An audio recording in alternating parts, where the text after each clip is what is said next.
je suis une élève du lycée Gambetta. Bonjour, j'étudie au lycée professionnel Gambetta et je suis en seconde MRC1, métier relation client. Et je vais vous présenter les 3 sections qu'on a. Le métier de l'accueil, de la vente et du commerce. Venez.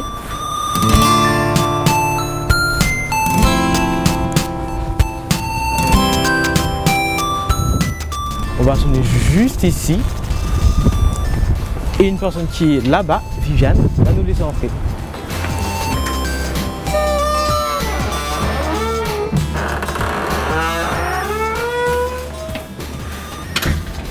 Je vous présente l'accueil du lycée où il y a Madame Viviane qui est la dame qui nous ouvre le portail, qui est toujours là pour nous, qui est toute souriante surtout. La section accueil du lycée Gambetta, comme vous pouvez bien l'imaginer, on accueille.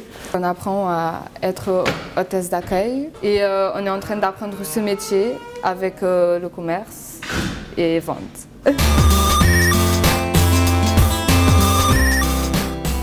Quelles sont les carrières que nous pouvons envisager après un bac accueil?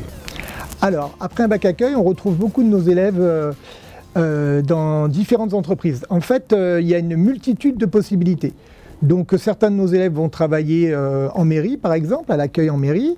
On va en retrouver dans les offices du tourisme. On en a beaucoup également qui travaillent sur des OSAV, par exemple, d'entreprises, dans des compagnies d'assurance. Il faut savoir que c'est un bac qui s'oriente à la fois vers l'accueil de clients et l'accueil d'usagers. Donc on peut retrouver aussi bien dans des entreprises que dans des administrations par exemple. Ces cours ils forment surtout pour des métiers comme standardiste, hôte d'accueil, secrétaire. Alors, un numéro de téléphone s'il vous plaît. Tous les métiers un petit peu comme ça où il faut être au téléphone ou recevoir des gens et les accueillir et les rediriger. Mon métier d'agent d'accueil, ça fait 30 ans que je le fais. Quand je suis partie de chez moi, je suis arrivée à Marseille et on m'a proposé des fonctions pour des remplacements en tant que poste d'agent d'accueil. Et comme à l'époque, quand j'étais jeune, je voulais être hôtesse de l'air, mais j'étais trop petite. Donc voilà, pour retrouver un peu ce système d'accueil, j'ai postulé pour les postes d'agent d'accueil en tant qu'agent territorial. Alors mon travail consiste à accueillir le personnel, les élèves de l'établissement, les extérieurs, les adultes, voilà, répondre au téléphone, renseigner le plus possible. Lycée Gambetta, bonjour.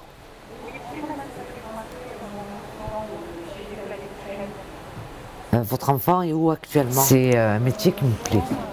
C'est rencontrer beaucoup de personnes complètement différentes tous les jours. Bonjour. On peut avoir le CPE, s'il vous plaît. Vous avez rendez-vous? Oui. Pour le bac arcu, il faudrait des compétences comme être à l'aise à l'oral, être à l'aise physiquement, pas être trop timide et tout ce qui va avec. On aimerait partir en voyage en famille, donc avec ma soeur, parce qu'on a nos enfants.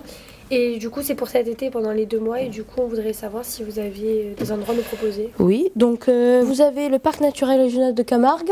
On l'a déjà fait. Vous avez Marineland. On l'a déjà fait. Le Ventin, en fait, c'est un catamaran qui part du Vieux-Port. Vous allez visiter toutes les calanques de Marseille avec un pique-nique offert. Oui, mais nous, c'est un séjour. La règle, la première primordiale, c'est la discrétion. On a de la responsabilité au niveau de la sécurité des élèves. Les entrées et sorties, on doit filtrer. C'est d'accueillir les gens, de les renseigner le plus facilement possible pour qu'ils comprennent comment on fonctionne. Et voilà, toujours le sourire, toujours là pour aider les gens. Vous pouvez aller aussi sur notre site Club Med, que vous avez les Bahamas. Alors, on va s'arrêter là sur votre simulation. Alors, qu'en pensez-vous de vous déjà, Mathéo? Comment tu as ressenti tes clients? Quelles sont les matières enseignées en bac accueil? Alors en bac accueil, donc, on va retrouver les matières d'enseignement général assez classiques que vous connaissez, français, histoire géo, mathématiques, économie droit, j'en oublie certainement. Et puis après, bien sûr, le professionnel avec des matières qui vont être très concrètes, très liées au métier. On est surtout en face à face. Oui. On parle beaucoup, on leur explique. Beaucoup d'échanges. Durant la formation, du coup, on a eu plusieurs cours comme l'accueil en face à face, l'accueil téléphonique. On a eu de la gestion administrative. Oui, donc voilà, vous êtes à l'agence chez Baron. Donc, est-ce que vous pouvez passer à l'agence pour que je puisse prendre votre carte d'identité, etc. Ok, pas de souci. Donc, demain vers quelle heure ça vous arrange? Vous allez apprendre à gérer le poste accueil, toute la partie administrative, toute la partie organisation. Qu'avez-vous fait comme stage en entreprise quand vous étiez en bac pro? En bac pro, on nous a mis sur plusieurs types de stages. Donc, pendant la première année, c'était des stages de vente. La deuxième année, c'était des stages de vente de services. Et la troisième année, on était libre de choisir dans quel type de stage on voulait les faire. Des qualités, il en faut quelques-unes parce qu'évidemment, dans l'accueil, il faut déjà être très organisé. C'est un métier intéressant parce que ça ne se passe jamais comme on le prévoit. Il faut toujours s'adapter. Donc là aussi, c'est une qualité importante. Organiser, s'adapter. Il faut aimer échanger avec les gens, il faut aimer parler. Il faut aimer avoir ce qu'on appelle de l'empathie, c'est-à-dire se mettre à la place de l'autre pour trouver des solutions. Je pense qu'il faut déjà être ouvert, être courtois, être gentil, être poli, être avenant. Voilà, c'est beaucoup de qualités et on est là au service des personnes. Il est très à l'écoute. Ok. Donc a priori, il a bien respecté les consignes de prise de contact. Oui. Vous seriez assez contente d'avoir un agent d'accueil de ce type? Oui. Je vous en prie, madame. Au revoir.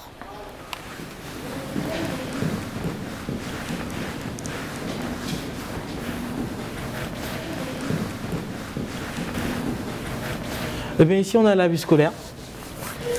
C'est là qu'on prend tout. Bonjour. C'est là qu'on prend tous les retards. Et il y a vraiment beaucoup d'élèves qui y vont pour différentes raisons.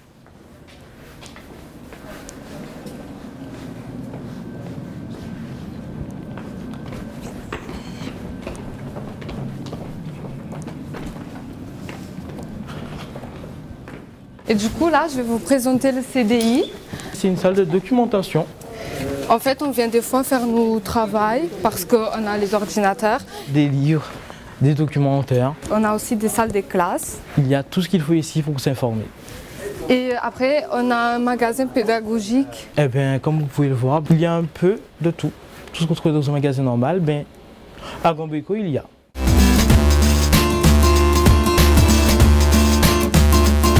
Alors, je choisis la filière commerce parce que je suis passionnée de mode et j'aime bien la vente. Tout ce qui est contact avec le client, mettre en valeur un produit. En commerce, on a vente, gestion et animé. Donc en gestion, c'est plus tout ce qui est calculs commerciaux. En animé, c'est animer un magasin, un point de vente. Et en vente, c'est savoir aborder un client avec les étapes de la vente. Bonjour. Bonjour. Si je peux vous aider, n'hésitez pas à me demander. En tant que professeur d'éco-gestion, je peux enseigner des choses totalement différentes, aussi bien de la communication, du marketing, de l'économie, du droit. À quel métier mène l'enseignement du commerce? Ça laisse quand même énormément de possibilités, puisque déjà dans la grande distribution, il y a des dizaines et des dizaines de métiers différents. Mais par exemple, si vous deviez rentrer dans la grande distribution, vous pourriez rentrer comme employé libre-service dans un premier temps, puis peut-être ensuite prendre un petit peu des responsabilités, devenir chef de rayon, peut-être vous diriger vers quelque chose de plus administratif ou de plus commercial si votre profil correspond. Ensuite, le commerce, ça peut aussi vous amener vers la gestion, parce qu'il y a des élèves qui se révèlent être très très bons en calculs commerciaux. Le poste de directeur de magasin, il a un champ assez large de responsabilité. On a 3 casquettes, hein. On a une casquette commerce, une casquette gestion et une casquette RH. Donc la partie gestion, c'est le suivi des comptes d'exploitation, c'est le pilotage des lignes de chiffres, d'indicateurs. La partie RH, elle est sur la partie recrutement, formation des collaborateurs, donner l'envie aux collaborateurs aussi de rester et d'évoluer. Et puis la partie commerce où on est vraiment sur le développement là, du chiffre d'affaires pour une entreprise qui là en l'occurrence est King Jouet. Je cherche une tenue pour tous les mercredis, on doit essayer de s'habiller plutôt professionnel. Oui. Donc j'ai pas trop l'habitude, je chercherai une chemise. Oui, alors là on a une nouvelle collection qui vient d'arriver. Donc vous cherchez plutôt sombre ou clair? Plutôt sombre, j'ai déjà une chemise blanche, je voudrais alterner en même temps. Donc on a ce modèle là qui est super. Il n'y a pas besoin de repasser. Vous pouvez le laver et le mettre directement à sécher sur un cintre. Elle est ample? Oui, oui, vous pouvez mettre quelque chose par-dessus, comme un blazer. Bon, ensuite, vous pouvez aussi travailler dans un magasin, dans une boutique, ou pourquoi pas un jour créer votre propre magasin, votre propre boutique. Quels conseils pourriez-vous nous donner pour choisir notre filière? Bien, je crois que tout ce que vous êtes en train d'entreprendre dans le tronc commun de seconde, ça me paraît vraiment adapté.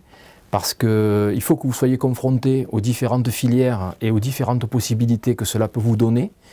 Et je crois que dans le courant de l'année, si ce n'est pas déjà fait, vous pourriez avoir des attirances vers une filière ou une autre et voir déjà peut-être des métiers qui pourraient correspondre à ce que vous souhaitez faire plus tard. Pour moi, la rénovation du bac pro est quelque chose de tout à fait intéressant parce que vous n'êtes plus simplement conseillé par des professeurs de collège, mais vous pouvez aller sur le terrain, rencontrer des professionnels, des entreprises, faire des stages, faire des cours dans toutes les filières.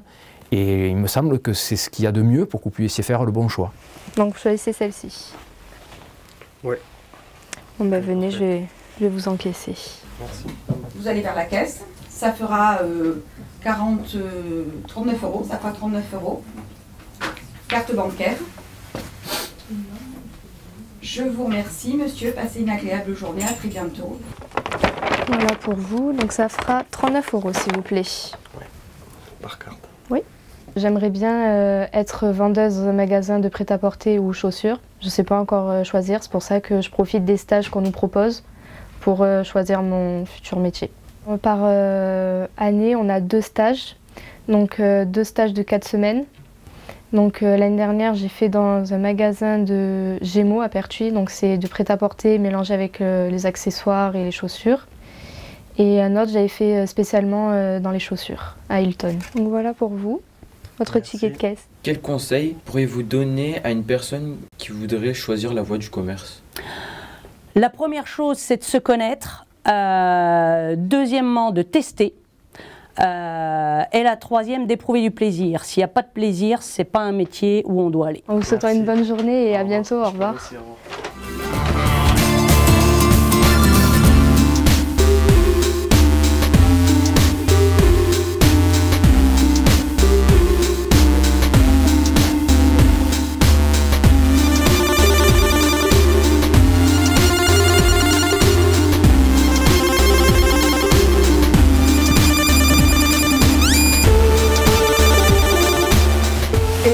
Je vous présente la salle 212.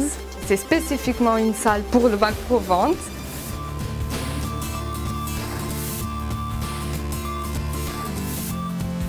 Je suis professeur de vente et économie droit au lycée Gambetta depuis 4 ans. J'ai eu un passé avant dans le commercial, puisque je suis de formation plutôt ingénieur technico-commercial et j'ai démarré pendant 20 ans. J'ai travaillé pour la société Chauvin-Arnoux et Orange, où j'étais ingénieur en compte et aussi responsable des ventes.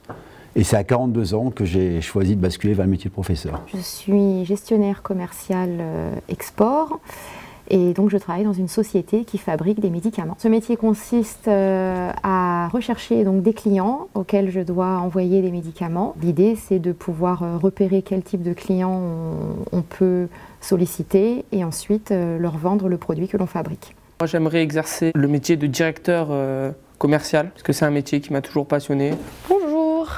Bonjour madame. Que puis-je faire pour vous? Écoutez, je suis à la recherche d'une maison. D'accord. J'ai vu que vous aviez des biens intéressants en vitrine. D'accord, je vous en prie, asseyez-vous. Oui, alors mon souhait c'est qu'ils puissent être autonomes. C'est-à-dire, effectivement, vous avez raison de me poser cette question, parce que dans le choix de l'habitat, il faudra prendre en compte effectivement le fait qu'il y ait des bus à proximité ou des écoles pas trop loin. D'accord. Alors concrètement, Ishraq vient de faire son sketch de vente. Est-ce que vous pouvez me donner déjà les aspects positifs? Donc au niveau de l'accueil et de la découverte, ce que vous avez pu déceler dans son entretien. Elle a posé des questions ouvertes au début pour faire parler le client. Ouais. Et après, elle a posé des questions fermées pour avoir des précisions. On est tous d'accord? Il faut bien distinguer la formation vente de celle commerce, qui est une des 2 options que vous pouvez prendre en fin de seconde. L'option vente est vraiment faite pour aller chercher le client. Ce n'est pas le même profil. Si je prends commerce, vous savez qu'on va être dans une enseigne où le client va venir à nous. Vous êtes par exemple vendeur chez Jules, le client vient à vous. Quand vous êtes en entreprise, que vous devez aller prospecter pour trouver des nouveaux clients, il va falloir avoir cette démarche qui demande quand même beaucoup plus de pugnacité. J'aurais voulu que tu me rappelles qu'on me rassurait, on va attaquer votre projet, on va trouver la maison de vos rêves, enfin je caricature un petit peu, que tu détailles un petit peu plus, mais avant, on sera sans doute amené à se revoir, à entrer en contact ensemble. J'aime pas rester dans mon magasin et attendre qu'il vienne. Je préfère me combattre, essayer de lui vendre, mais en argumentant, quoi. Bon, la vente, c'est du relationnel. Si on est de nature très réservée, je pense que c'est pas forcément un métier vers lequel se tourner. Après, ça se travaille. Donc, moi, j'étais plutôt timide avant, pas réservée. Il y a une différence. Une fois que je suis plus à l'aise avec les personnes, cette timidité s'envole complètement. Les élèves pensent toujours que le bon vendeur, ça va être le, excusez-moi, je mets entre guillemets, le baratineur.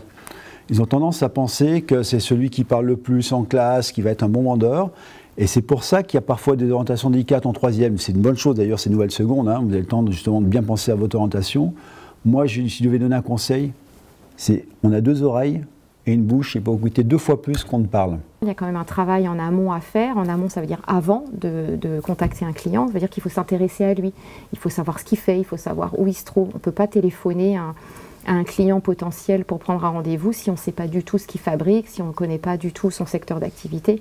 Voilà, donc il faut être curieux. Dans les cours de vente, on a 2 parties. On a bien sûr toujours un peu de théorie, mais sachant qu'il faut systématiquement le mettre en pratique pour que l'élève soit confronté à des situations de vente réelles. Je suis Shragawa de l'agence Orpi, une agence qui est très connue en France, qui est une chaîne.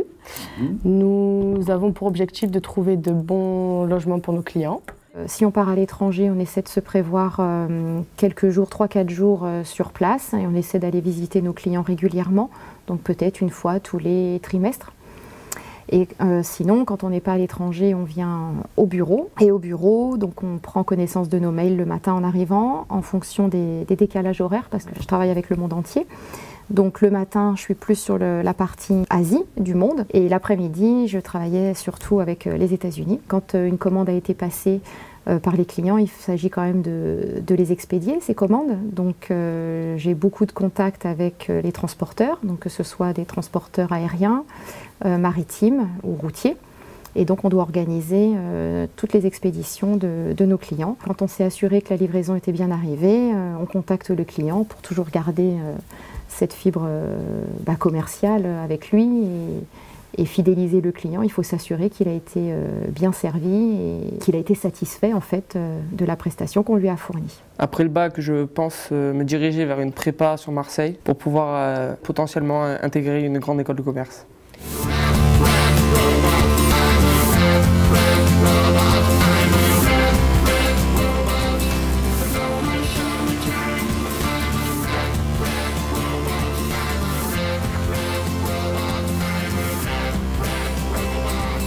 Ici, on va à la terrasse.